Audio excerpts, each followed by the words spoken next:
Welcome back to the RinkMasters Podcast. I'm your host, Tyler Currie, joined with Noah Dreger.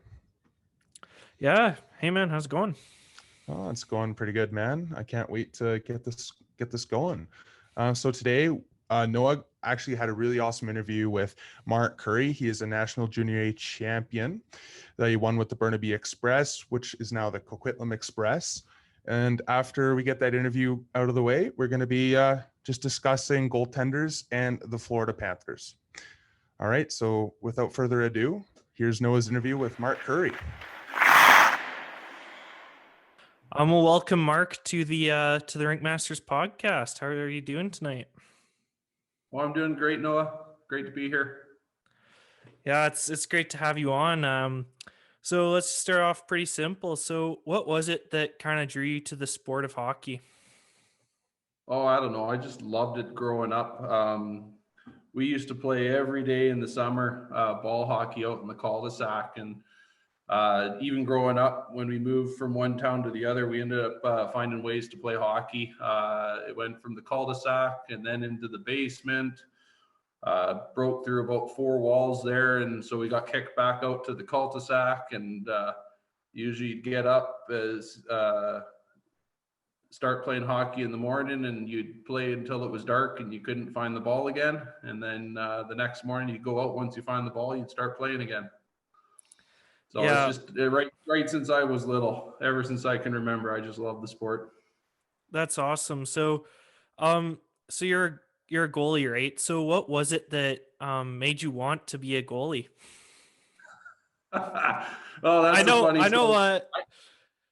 Sometimes for some goalies it's a death wish. So what was it for you?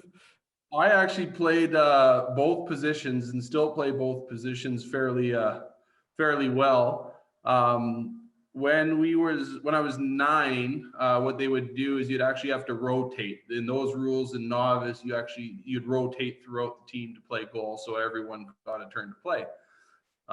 When I was 10 and they started doing rep, I'd actually initially tried out as a forward, but I heard a couple of the league officials talking that they didn't have enough goalies even for the rep teams, and so I wanted to secure my position on a rep team. So I went and told them that I could play goal and was willing to play goal for them.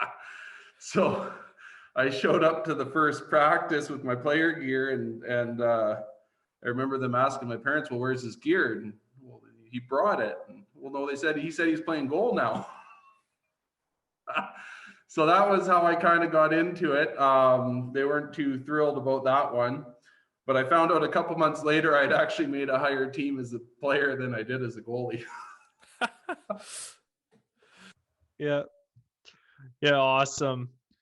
So kind of going along with that, what was it like? What did you have to do to end up making? I believe it was the Burnaby Express at that time, because it had just stopped being the Coquitlam Express. So kind of what was your journey to the BCHL there? Yeah, so I did. That trip was an interesting journey. So I actually started out. I guess I started out when I was 16 playing Junior B for Ridge Meadows. That's in Maple Ridge, the town, and I played there when I was 16 and 17. So Junior B was the year I played most on that year when I was with Burnaby. That being said, Burnaby had a number of injuries dealt with that year with goaltenders. So there was me and one other guy that they called up frequently to come up and play for them. Yeah. But once they realized the run was happening and our seasons were done, they brought me along for the ride. So I was unofficial for most of the season, and then got to be with them for the entire playoffs and right through to the Royal Bank Cup and the Nationals. So they had a great team there. That was an interesting team to watch. Kyle Turris was on that team, obviously in the NHL now, very good. And then even Brad Hunt was on that team, and he is with, I think, Minnesota right now. So some very good players. Yeah, for sure. So So kind of along with that, what was that experience like for you? Obviously you weren't playing as much in that run, but kind of being brought along for the ride. What was that? What was the experience in the locker room and stuff? High energy. It was fun. It was a great atmosphere. That was actually a really, really, really good group of guys. Um, I don't know. It was an interesting dynamic. You had some coming in young kid at the time. They definitely knew me and accepted me. It wasn't like I wasn't known on that team. I practiced with them quite a bit throughout the year. But yeah, no, they just brought me in like one of their own, so it was great. Yeah, that's awesome. So then after your experience with Burnaby, you moved to the SJHL if I'm not mistaken for Yorkton. Was it the Yorkton Terriers? Yeah. So I went Yeah, to so actually. so Well, go ahead. oh yeah, so I was just going to ask so at the start were you kind of brought in as a backup? Like how'd that work? Or did you go there with the expectation of starting minutes? I went with the expectation to fight for it. I ended up being the backup that first year. But Yorkton is funny enough. That's the team that we beat for the Nationals the year before. Yeah, I was just going to say, I was looking at that in the research. That's why I got so confused at first because, yeah, you had showed me your ring, and I'm like, that's the Burnaby logo. But then I got so confused because I'm like, but that's the team that. Okay, yeah, but the irony there. Funny and interesting stories with that. So the other goalie that was playing for Yorkton, and he was the backup for Yorkton the year they lost to us in against Burnaby. He was actually my tandem partner, like for goalie with Maple Ridge when I was 16. So we had that connection there. And then the other team I was looking at going to, funny enough, was actually Prince George, and they were hosting the RBC that year. But there was when I was 16 and 17, there was a group of goalies, and we just kept whatever camp I would go to, whatever team I'd go to, it seemed we'd always float to the same teams and have to fight it out. And I kind of got tired of doing that because we all it was just the same group over and over again. And Yorkton, they wanted to sign me. They offered me a card, and not going to lie, a little bit of cash, and so they pulled me over to Saskatchewan. Yeah, that's awesome. So what was the experience like in the SJHL as opposed to the BCHL? Like are there major differences there at all? I think so. Particularly compared to what you'd see in the Lower Mainland, you definitely seen probably a little more fan support, community support in Saskatchewan versus in the BCHL. That being said, some of your interior teams like Penticton or Vernon or even out in Victoria, they did garner a lot of crowd support as well. I don't think the league is quite as recognized as BC is. I think that's partly because of the travel and the amount of teams, but man alive, the quality of players is every bit as competitive as BC or Alberta. That's all quality leagues. Yeah, like I know especially here in BC, it's all BCHL when it comes to the junior A level hockey. I mean, even across Canada, you maybe hear of like a few AJHL teams, especially when the Spruce Kings had to play. I can't remember who it was from the AJHL 2 years ago. So yeah, where would you say was your favorite place to play in the SJHL? You spent a few seasons there, so what was the best barn? Best barn. Well, I definitely, for the teams I played for, I definitely enjoyed the town of Yorkton the best as far as town, the rink, the fans. That was definitely the funnest. Flin Flon was very fun to play in because their crowd was very, very entertaining. and you always knew you hated it if you lost, but you could usually count on a moose leg getting chucked onto the ice. So that was their sort of thing. Yeah. You'd always have a moose leg get thrown out onto the ice. Estevan's was really interesting rink to play in because it was a tiny rink. You're almost playing in like a 3/4 size rink. So it was always very physical and very tight. Yeah. So you're familiar with the Coliseum in Prince George is a pretty tight rink, right? Yeah. It's smaller than that. Oh man, that's tiny. Tighter than that. Yeah, because the Coliseum has a small rink, so yeah, that must be pretty small there. Yeah.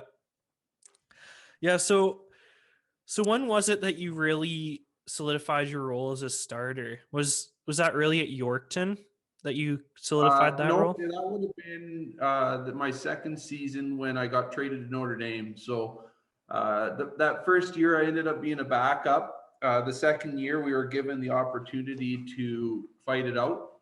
And I was definitely started off the season hotter than our other goalie, but he got that first win, and I knew since he got the first win, I wasn't going to see much ice time after that. So additionally, there was some couple guys on the team and myself, we didn't exactly get along, so there was some problems in the dressing room as well. So I asked out of there, and it was initially looking, I was actually hoping I was going to come back to BC, but it ended up being in Notre Dame. Yeah, so in Notre Dame, I was looking at some of the stats. I believe it was in your full season there. You faced on average 37 shots per game. Oh, I believe was the average. Yeah, and you had the best goals against average on your team, the best save percentage. So you were quite good that season. What was it like to face that barrage of shots every game? I have to ask. I can tell you 100% that is inaccurate. It was probably closer to 50 that I averaged per game. Yeah. I'm not going to lie. It was probably closer to 50 shots a game because I don't know. One of the things I used mentally to keep tabs is I would actually count shots during the game. Yep. And so when I'd get a barrage each shot, and it would just, I don't know, it was just would help me focus. That's one shot, that's two shots, that's three. And then of course you look up and see if they posted them or not. So yeah, I could usually tell you within one or two how accurate they were. And I'm sure if you look up at Hockey DB, you can see over the years Saskatchewan stats were a little inconsistent and inaccurate and non-existent on some of those databases. So yeah, well, because part of what I was curious about too is in those kinds of games, how do you not only get unfocused, but how do you stay sharp the entire game, right? Like, what did you do to stay sharp and not get too tired? It's actually staying sharp mentally is actually easier because you never get you get less time down where you can lose focus because it's always in your end. It's more the physical exhaustion side of it. You don't get the same amount of rest. So you can stay sharp in the sense because everything's happening all the time, but you fatigue. Yeah. Yeah. So, and kind of along that note, so as a goalie, what would you do in your mind to bounce back mentally after like a mistake or a bad goal? Like, what would you do to bounce back after that?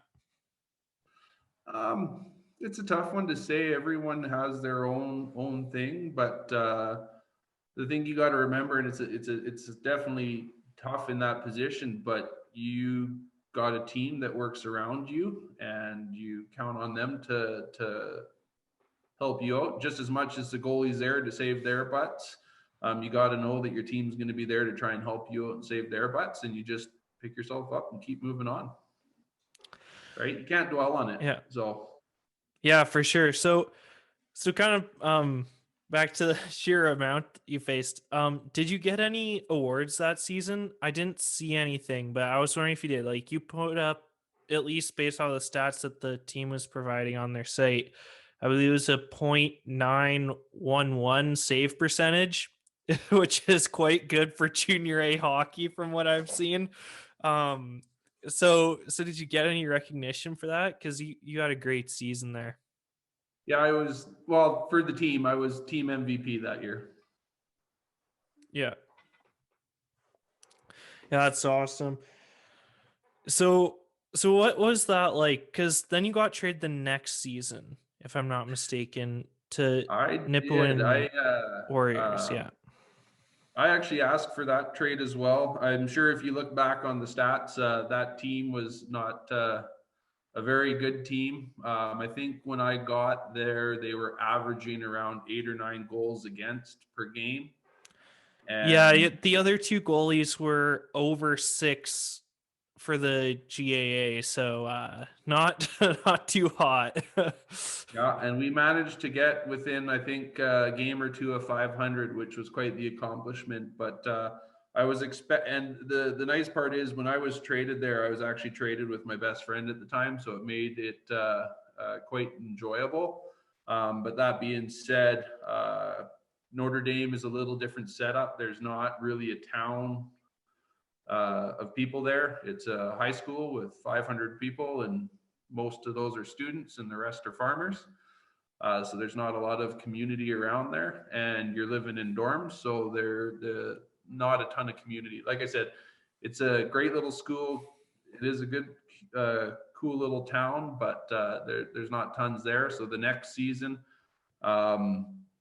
less fun without my buddy there, and the team was not doing very good. And I remember came back. I remember the night that I decided I was going to ask for a trade. I think I faced about 70 shots and we lost like 9-1 or 9-2, and everyone was just laughing and joking about it on the bus like it was a big joke. And I said, I'm not finishing my last season with this. So I asked for a trade, and I actually went and sat home for a month or so while I waited, and finished up in Nipawin. Yeah, so did you enjoy your experience in Nipawin there? It was a short stint. I was there for 2-3 months. It was definitely enjoyable. They had a good group of guys. It was a little different playing in the northern half of the province, I will say. Little colder, particularly in the rink. Yep. But definitely enjoyed my time there. Definitely a good group of guys, and we had a really strong finish to the season. Actually, I still remember there were 2 games that I remember in that playing for them. That was my first game I showed up, and I had a 39 save shutout and a 1-0 win. And then we had one game where we beat it was the Humboldt Broncos. They were ranked number 1 that year. And we beat them in a shootout. And they were clearly the number 1 team in Canada for a reason. They were that good. And I think I had about 12 shots in the first minute and a half of overtime because they had a power play. So yeah, that was exhausting. Yeah, I bet. So it's kind of as we wrap up most of the hockey stories here. So what would you say overall was your craziest hockey experience playing in junior A? Crazy hockey experience. I would What have was to the say, craziest, if you can even possibly narrow that down? I'm going to go with 2, and it was probably getting a little more into the rougher stuff. But when I got traded from Yorkton, and the Yorkton fans, they were fantastic, and they were okay with you even if you got traded, but not if you asked for the trade. So whenever I played in Yorkton after that next season when I was with Notre Dame, I was hated there, and it was awesome. And I remember there were a couple times where there was a little bit of rough stuff going on and a little bit of punches thrown, and I always got to hear about it after from my family, like, what the heck did they do to you? Because they just hear it on the radio, the announcers going nuts. So, And then I remember we had to finish the season, and it was for a battle for the playoffs. And we had some games that got postponed, and the final 3 games of the season, it was 3 games in like 4 days, all against Yorkton. And I remember we won the first one, if I remember correctly, and the second one was in Yorkton. And we just had, it was a really big battle, and there was I definitely got a couple minor penalties against them, if I remember correctly. And the coach told me that I wasn't going to play that game. He was going to put the backup in for the second one. And I lost it. And he's like, you're going to get in a fight. You're going to get kicked out. You're going to break your hand. I can't lose you for the last game. So I still remember that one very well. Yeah, that's awesome. It's always good though, when you can just feed off the other team's fans' energy. I know Prince George is pretty famous right now for having some of the meanest fans in the WHL. Yeah. I think it was Griffin Outhouse. We just interviewed his sister Paige on our podcast 2 weeks ago, I believe it was. And whenever he'd come in, it was just Outhouse chants the entire game, and some other unfortunate nicknames that I don't think we should necessarily be talking about on here. But yeah, I know, especially with heckling, it's especially in the smaller barns. I think it's really cool, even from a fan experience. I know the Coliseum, I went to a few of their games a few years back when they were the best team in the league, and it was amazing. The atmosphere was electric. So I'm not going to lie. I thoroughly enjoyed being hated by Yorkton. It was fun. Like I said, they had fantastic fans, and I don't know if all players enjoy it like that, but to be hated by the fans of an opposing team, it's a bit of a thrill. Well, yeah, like, I mean, I can imagine it would be. You're kind of just like, ha, you hate me. That's awesome. Yeah.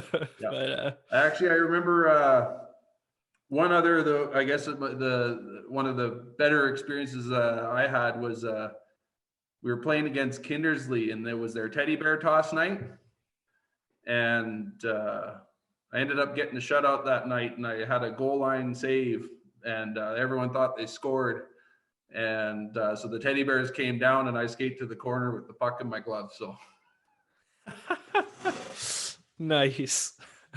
That's awesome. So kind of as we wrap up here, what was it like transitioning out of that level of hockey, right? And kind of into your career. Was that kind of a big change of pace for you? a little bit. It's playing hockey like that. It's definitely a different lifestyle. I actually thought I was going to be going over and playing in Europe a bit, and that was kind of what it was geared around. I figured it would have had fun for a few seasons there, but it's not a lifestyle for everyone being on the road like that, and not everyone has the same experience. And I definitely enjoyed my experience, but I didn't exactly get along with everyone. We didn't exactly have the same life choices, and so I ended up making the decision to hang up the skates as far as playing goal and move on with life and go to school. And went to school for a little bit and started working, and haven't looked back. Yeah, that's awesome. I mean, I know recently you acquired a pretty sick set of pads for beer league, which are amazing. Yeah. I actually stopped playing goal until I moved up to Prince George. So the year after I quit playing goal, I actually tried out for a university team as a forward, and they actually released me because they wanted me to play goal. Yeah. So, but I went for, I guess it would have been probably 7 or 8 years before I played goal again, other than a little bit of pickup or shinny with some friends. But and then moved up here and wanted to start playing again in the rec league. And that's when I started playing goal again. Yeah. Yeah. Well, honestly, if you ever see picture of those pads, they're amazing. To our people watching, they're pretty sick. They're the classic ones, right? Kind of the classic leather look from the NHL back number of years. But yeah, thanks for coming on, Mark. It was great to have you on. I've known you for can't remember how many years now. When was it that you moved to Prince George? Would have been almost 7 years ago now. Yeah, so I've known you for quite a while now, which is crazy to think about. When I saw when you played in those leagues, I was like, really? Like that? Wow, that's crazy. Like I've known you for a while now. So it's yeah, it was great to have you on. Great to talk to you about your hockey journey. You bet. Yeah, so hopefully you can come on again sometime. That'd be pretty awesome. Talk to Tyler as well. I know I can get kind of tiring sometimes, so Oh, that's okay. I'm sure I can dig up a few more stories for you. Awesome. Yeah, well, you have a great night, Mark. All right, we'll talk to you later. Yeah, bye. All right, so that was my interview with Mark Currie. It was great to have him on. I've known him for, I think we discussed 7 years now. So it's been a while. It was a pleasure to have him on, and it was a great conversation. I thought it was crazy how many teams he's been with at the junior area level, and just how he talked about how he knew when it was time to leave. All right, so he requested to leave Yorkton and Notre Dame, and because he knew it was time to go, and it turned out for him. So that was actually really cool to hear about. Moving on to our content, in terms of the goaltending. So Tyler, it's been a crazy year so far in the NHL. Some really high scoring games, some player surprises. In the goaltending position, who has been playing well so far? Who's caught your eye? Honestly, I mean, obviously the sample size is going to be a little bit small because of COVID for the New Jersey Devils, but I've really liked what I saw early on from Mackenzie Blackwood. Just Blackwood, to me, he looks like a younger Jacob Markstrom, which I think is really good. And speaking of Markstrom, he's looked really good for the Flames. Even though the Canucks have beat the Flames in these last 2 games, but in those games, I think Markstrom was Calgary's best player, right? Who do you think's been playing well? Yeah, Jacob Markstrom, hands down. I think he's been arguably one of the best goaltenders in the NHL. Against the Canucks alone, he has a higher than a .942 save percentage against the Canucks, which is ridiculous. So he's been amazing this year. Honestly, there's a few goalies that come to mind. Vasilevsky's actually had a great season. I'm not sure though. After tonight, Tampa didn't play a great game. We're recording this on Monday night, so McElhinney was in net tonight. It was McElhinney. Okay. Yeah. Yeah, but Vasilevsky's been very good this season for them. And then John Gibson. Yeah, no job. We talked about him in our last podcast. I think he's been good. No, he's been excellent. And even actually Marc-Andre Fleury for Vegas has been rock solid for them this year as well. A big reason as to why they've had such a good start. Yeah, I'm not sure what the situation's like in Washington. I haven't checked in on them since the last time we talked about Vanacek, but he had been having a great season up until then. Yeah, so there's been some really good success stories so far. But who's the most surprising to you, Tyler, out of those goalies? And most surprising. Honestly, I gotta say Vanacek. He wasn't really on the radar, and the opportunity for him to be with Washington this year arose with the heart condition for Lundqvist, right? So, nature abhors a vacuum, and I think Vanacek's rose into the occasion extremely well and has given Samsonov a run for his money. Honestly, yeah, I agree. But since you've already said him, I'm going to go with a different answer because I do agree. It's been Vanacek in my opinion. But I think that John Gibson has actually fallen off the radar a little bit. I think that's partially due to injury, partially because he plays in Anaheim. Definitely because he plays in Anaheim. But he is an amazing goaltender, right? And I think that the league had kind of forgotten, to be honest.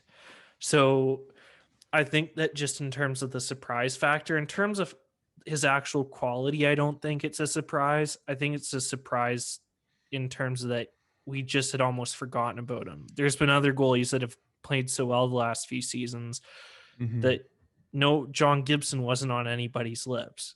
No. Now he's arguably the best goalie in the league this year. So he's my biggest surprise. And actually, I got another one. Speaking of surprises, Kevin Linkainen with the Chicago Blackhawks. Oh, how did I not? Yeah. So, no, he has he wasn't on anybody's radar actually heading into the year, right? It was Malcolm Subban and Delia, and I mean Delia's looked okay, Subban's looked pretty bad, and Linkainen's just jumped in and just took the bull by the horns, and he hasn't really slowed down either. Good. He's been really good. So, maybe he's the next Corey Crawford. We'll see. Or maybe he's the next Antti Niemi. Well, I was going to say about, is it Lankinen or Lankinen? I don't know. It's a Finnish name. But the point is that was their biggest question mark heading into this season. Yeah. And it hasn't been a question mark during the season. So I think that's really impressive, and that speaks to how well he's played. I think it's been one of the stronger positions actually in Chicago, and he's kept them in games. They've been competitive. So, which has again been surprising for I think a ton of people. So I mean, with that in mind, he has to be right up there in that conversation. And I guess as well, maybe Jake Ottinger for Dallas. Another situation where he had to step in, Bishop's hurt. He can't play. Hudobin was supposed to be the bona fide starter. Started off hot, kind of fizzled off. And, Ottinger's looked very good for being only 22. And he's playing very poised. That's awesome. So that's who's been surprisingly good. Who has been surprisingly bad? Or who has had surprisingly bad stats? In terms of being surprisingly bad, I'm going to be honest. I think Tristan Jarry. He looked really good last year. And, I thought he was going to pick up where he left off, and he was going to have a good year knowing that the crease was his. And well, not quite where he left off. He didn't have a great end to last season. Well, he did steal the starting job. That's more what I'm referring to. And so now the starting job is his. And he's basically handed over to Casey DeSmith, right? Which could also make an argument he's been a surprise this year too. You could make an argument. Potentially, but it's just, I don't get it, man. Tristan Jarry, the crease is his, and he completely fumbles. I agree with that, actually. I was not expecting him to do so bad. No. Maybe to not have the greatest start to the season. I mean, he hasn't played that many games over the last while. They went out pretty quickly in the play-ins, and so that's obviously a bit disappointing for them. But I did not expect Jarry to have this much trouble. It's been terrible. It's almost it's been an embarrassment for him. If he can bounce back from that at this point mentally, I think that would be pretty impressive. So Otav Jarry, though, Sergei Bobrovsky, actually, he has been surprisingly bad so far, in my opinion.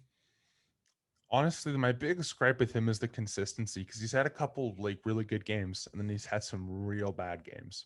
Yeah, we need consistency from Sergei Bobrovsky. We'll talk about that a little bit more with the Florida Panthers, but that's why I was hesitant to mention him. Yeah. Well, and it's just. No, you're paying him $10 million to basically be rolling the dice with him every time you put him in the net, right? We'll talk about that in a bit. Yeah. So I didn't write this down in my notes, but I think this is an interesting category. Whose stats do you think are hiding how well they're actually playing this season? Which goalie do you think has actually been playing well, but their team's been giving up really bad chances and they've just been left out to dry. Like, is there any goalie that you think should have better stats than they currently have and has been playing worthy of better stats? Carey Price. Yep. I've been watching a lot of Montreal Canadiens games, and a lot of the goals that are going in, you can't even blame on them. Like, it's actually kind of sad. Price looks good in net, and the goals that go in, they're deflected. You know, he's screened. The defensemen lose their man, odd man rush. It's their defense is a little bit better than where it was last season, but it still needs work. I think that's just a safe. Jeff safe Petrie, though, has assumption. been amazing. Petrie and Weber's been good too, but Petrie, notably, I think he's been one of the best defensemen in the league this year. Like 200-foot games, just been excellent. He's been a factor in all zones. You know, this Petrie's like he's having a monster year. But yeah, I agree, Carey Price.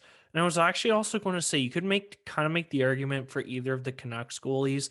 I mean, even on the Saturday game, it was in the Vancouver versus Calgary, that goal that Calgary scored. Like that was bad. Like, it was such a bad giveaway. It was Demko in net, right? Demko didn't stand a chance on that shot. Like, right? But because Calgary was held to so few shots, right? Like, yeah.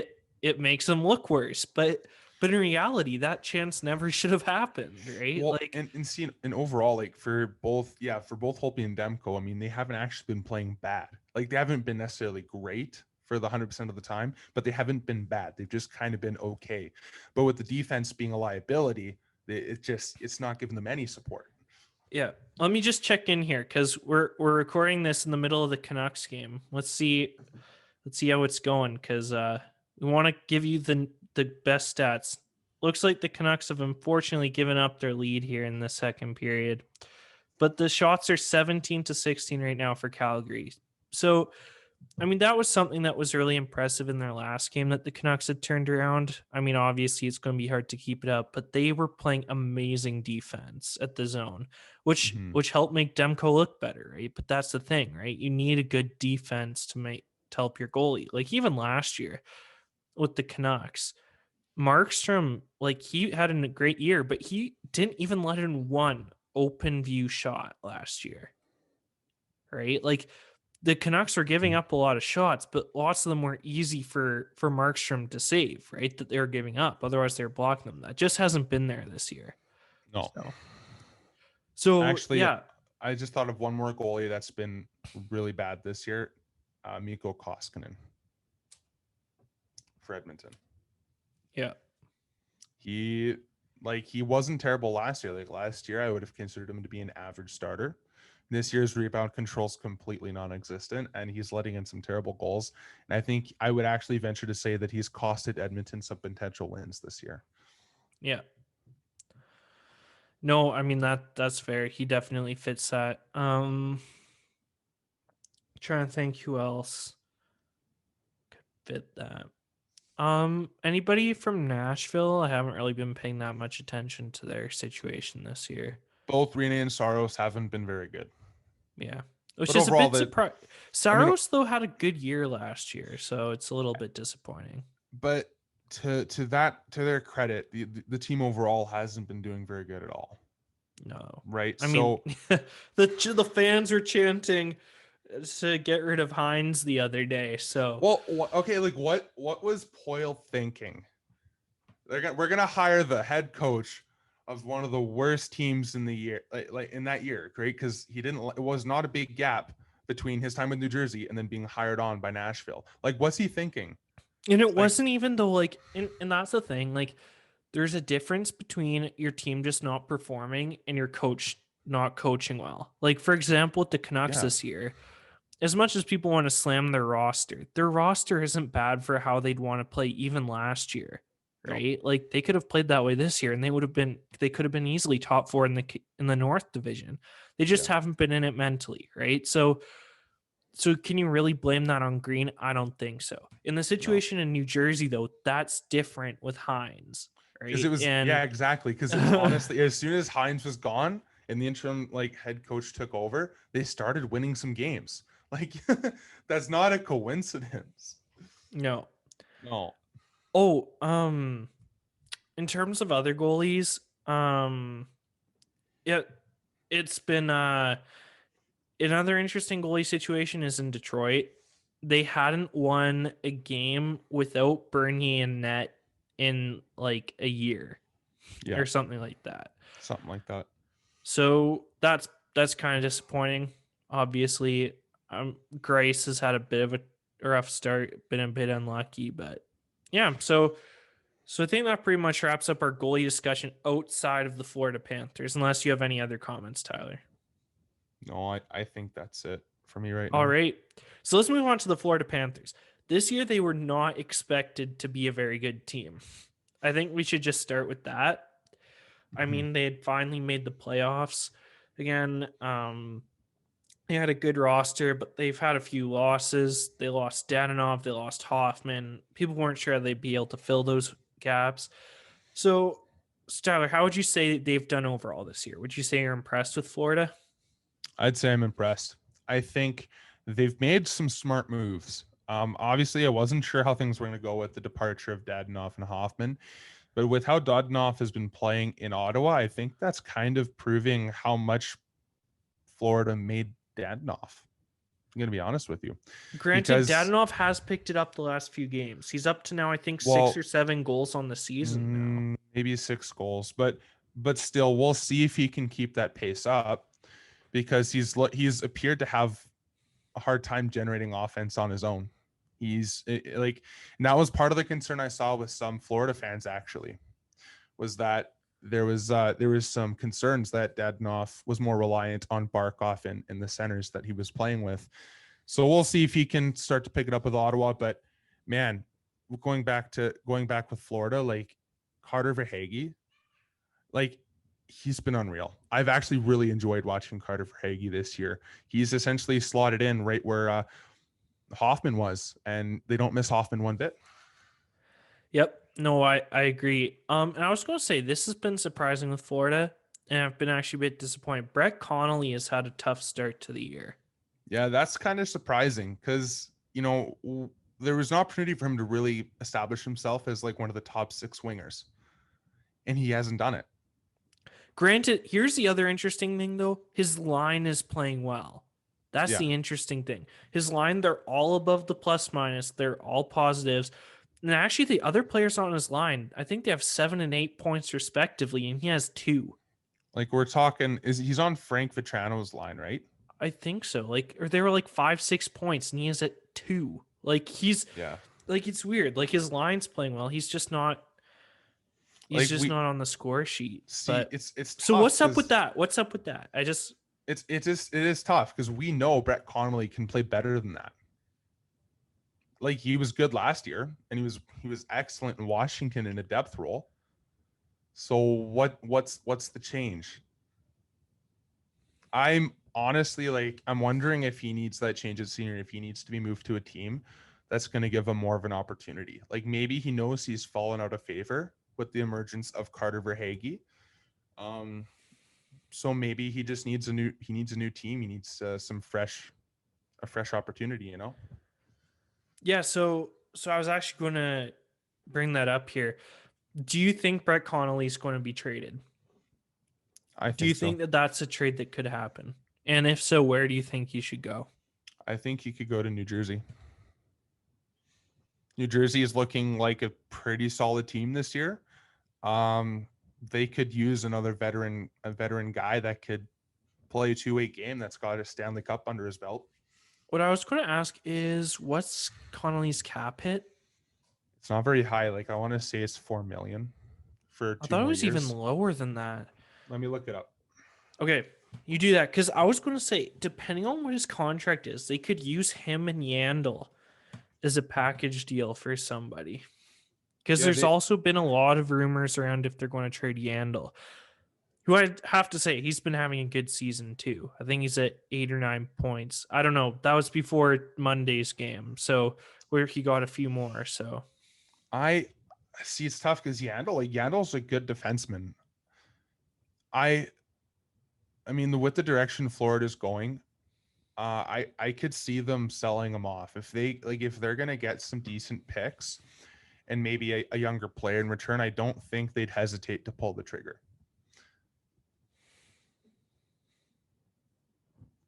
All right, so Connolly is making. Okay, you're right. He's making 3.5. Even better. I mean, if you're making 3.5, he's got 3 years left on that contract. I mean, that is a contract I think New Jersey would be more than willing to take on. And then what is Yandel's cap hit? 6.75, if I'm not mistaken, right? Something like that. I think you're right. I'll double check on that.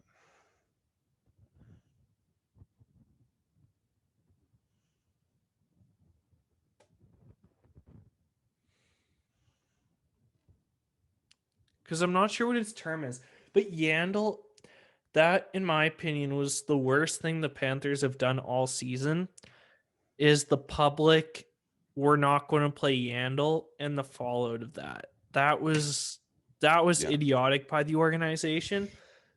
And then since then, they've been playing really well. So with Yandel in the lineup. So, I mean, I don't know. Like, I don't think that was the right call. And I don't think that's ever the right call. Okay, so Yandel's making 6.35 million. He's got 3 more years left. So here's why this was idiotic for the organization to make that move with Yandel. He has a full no movement clause. So what are you trying to achieve? You know the player can say, no, I don't want to be traded. And you're stuck with him. So why piss him off? Like, the only way he's going is if he wants to. Like, yeah.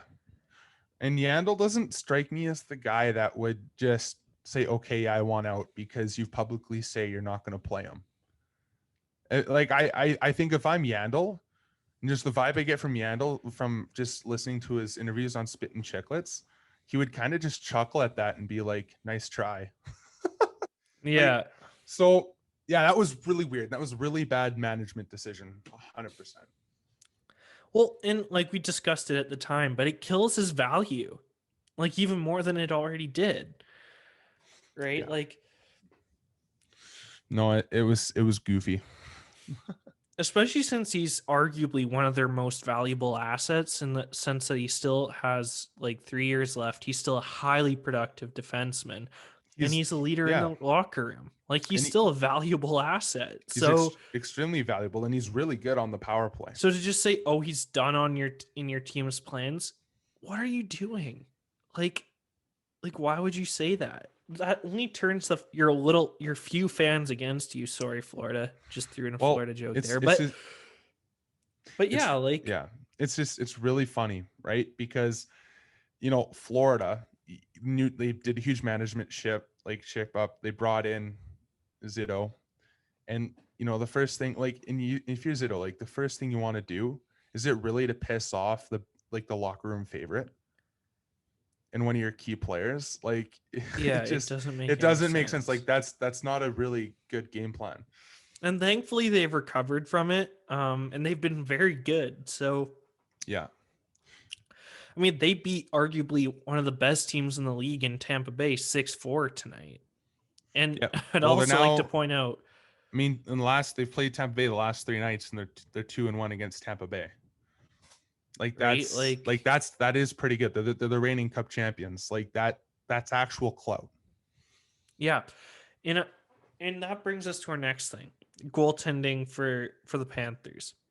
Chris Driedger, in a few less games, he has a significantly better save percentage, way better goals against average.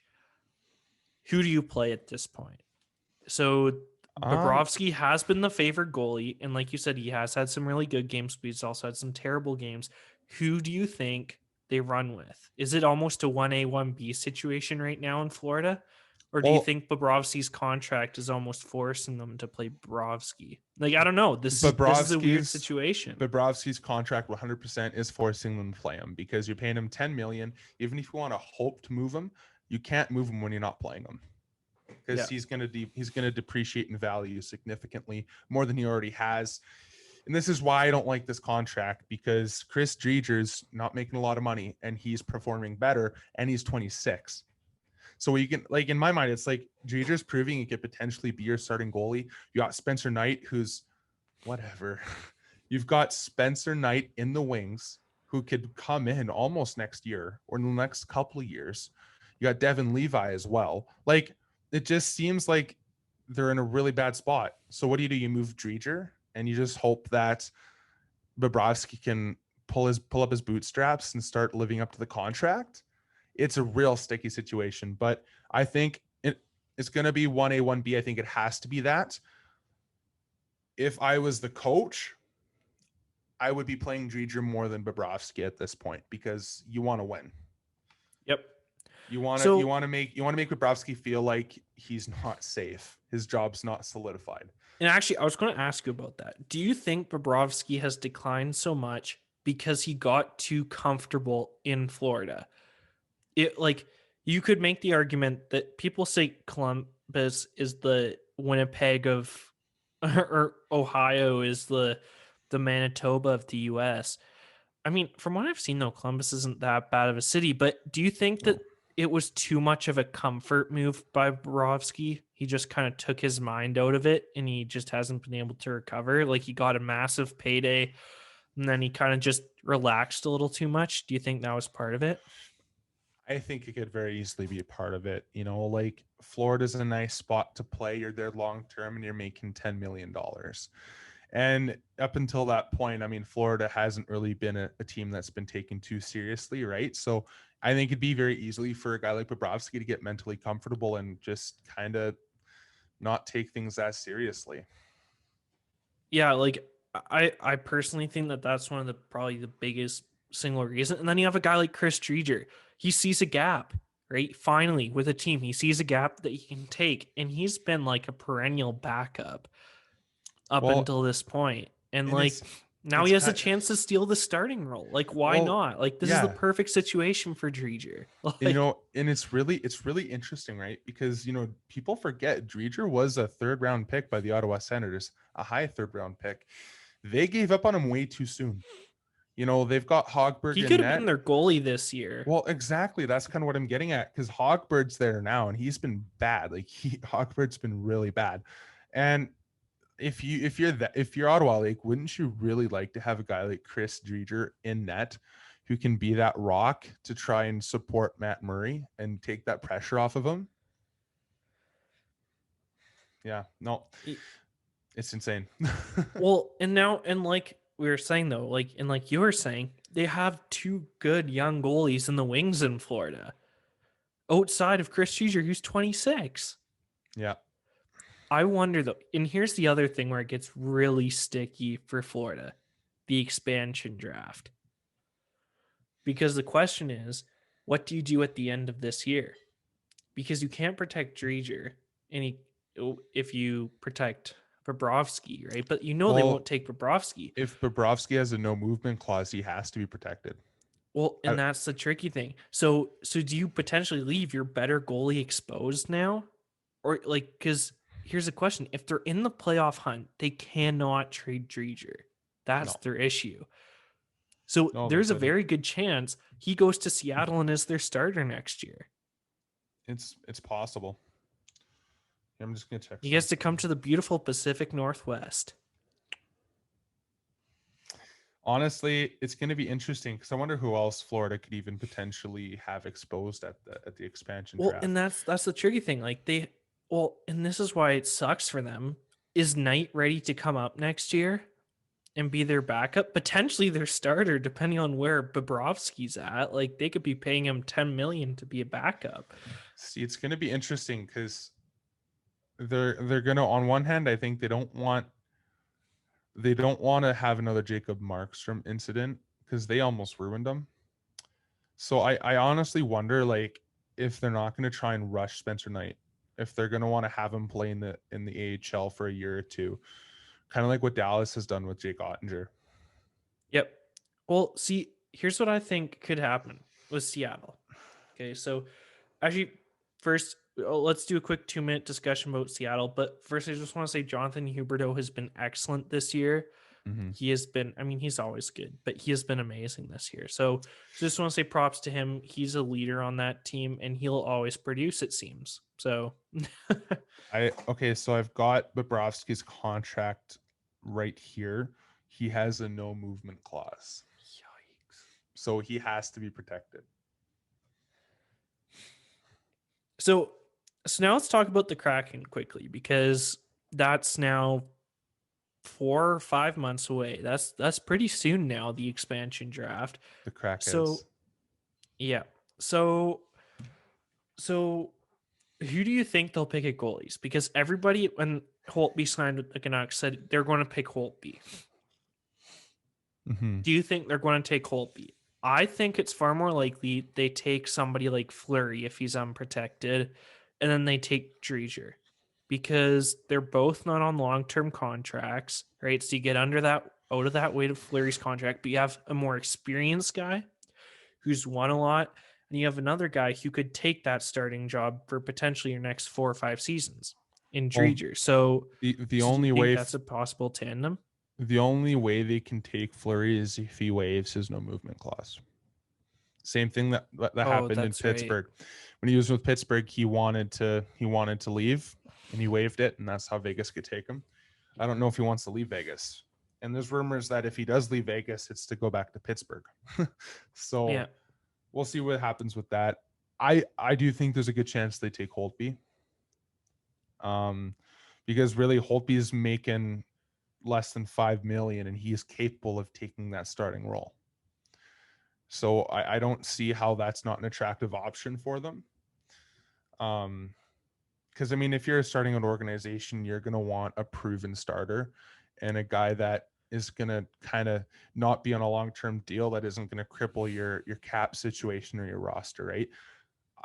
Unless the Canucks break a deal for them to take a guy like Roussel or a guy like Myers, which I'm not sure if they'll entirely do, Holtby might be their guy from the Canucks. Yeah, like I think the tricky part though too is, do they want him only for 1 year? Because that's the other tricky part about Holtby's contract. It's only a 2-year contract, right? So that might not be very enticing for a team to pick him. I mean, they can always extend him. There's nothing to say that they can't extend him. Bring him to Seattle if he likes it. If not, then they have the opportunity to find somebody else. Yep. Well, I do think though Chris Dreger will be going to Seattle. Yeah, I think that's, if he can keep up his pace this season, that's almost a lock in my opinion. It could happen. Like, who else do they take from Florida though? Well, like I said, it's going to depend on who gets protected, right? If a guy like Anthony Duclair, well, actually, he's going to be a UFA. Never mind. I mean, potentially a guy like Carter Verhaeghe if they don't protect him. Because really, what Florida's going to want to do is they're going to lock down their core players. So it'll depend on who's all exposed. And stupid Bobrovsky contract. Yeah. So. Also. So I think that pretty much wraps up our episode. Also keep your eye out. Probably in the next 2 months-ish, we are going to be doing a Seattle Kraken episode because, expansion draft coming up. We haven't really talked about them at all since they were announced as an expansion team. So that's going to be coming up in the next few months. So stay tuned for that. Also, just thank you again to Mark Currie for coming on. That was awesome. Yeah, make sure you like, follow, and subscribe. Make sure you tune in to Currie Corner. There's some good episodes. There's some great interviews, I have to say. And they're doing extremely well, so show your support there. Also, listen to our segment, The Locker Room. Got some great conversation there, led by Tyler's buddy Greg. So he's a good host. Show them some love. I'm sure they'll appreciate it.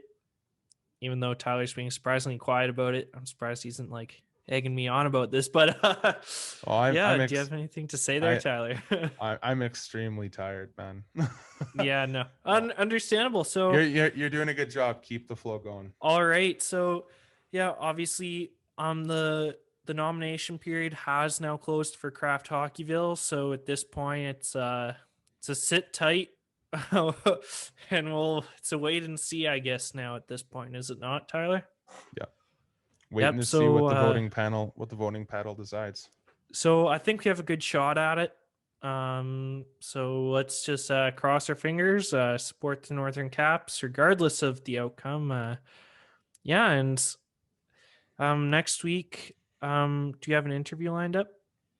I thought we had one, but potentially I don't want to say who it is because I'm still ironing out the details. All right. All I will say is it's gonna be a Western Hockey League alumni. All right. So stay tuned for that. We'll let you know later this week.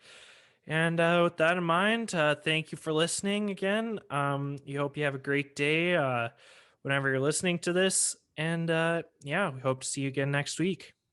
Have a good week, guys.